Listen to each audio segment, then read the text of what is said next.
Papasok na ako sa school. Ito yung baon mo. Ba't ganyan suot mo? Bakit di ka naka-uniform? Ha? Eto mga uso ngayon, mga aesthetic. Aesthetic? Ha? Anong aesthetic binagasabi mo? Ikaw sinasabi kong babae ka, baka nagbubulakbol ka lang, ha? Ma, ako din papasok ako. Hoy, isa ka pa. Papasok ka, ganyan na itsura mo, para kasi Robin Padilla. Ma, aesthetic to. Aesthetic yung mga ganyan. Aesthetic. Bang. Teka. Wala mo na lalabas sa inyo ng bahay, ha? Tatawagan ko yung teacher nyo, ha? Teka lang.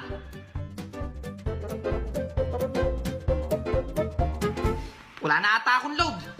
Naku, mawala kang load. Punta ka sa bio ko, click mo yung link ko doon. Ikaw nga. Akin na. Ito, ayan na, may load ka na.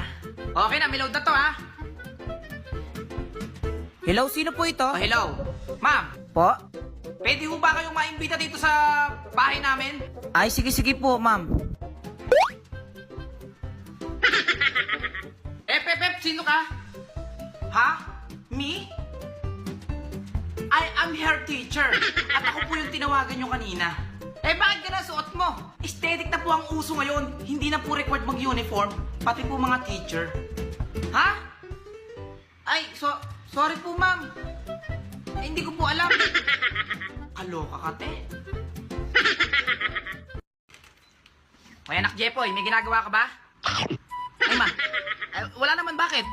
Tama. Uutusan kita. Sige. Ay, bili mo ako ng itlog kay Aling Josie. Nga pala, anak. Ayos yung link sa bio mo, Nakakuha ko kanina ng cellphone doon. Sabi sa'yo, nagka-cellphone ka tuloy. Ikaw lang ang walang bilib sa akin, Teka lang, ma. Yung pambili. Ayaw nga pala.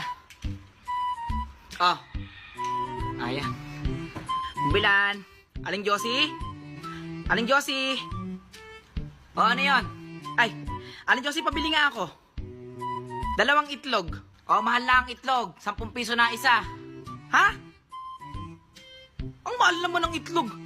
Wag kang bumili. Sa iba ka bumili. Chika. Bullshit na. Grabe naman yung itlog ni Aling Josie.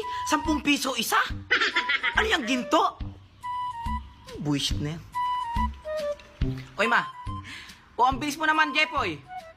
Yun na nga, ma. Kaya napaaga ako ng uwi. Alam mo ba, yung itlog pala, 10 piso na isa. Ha?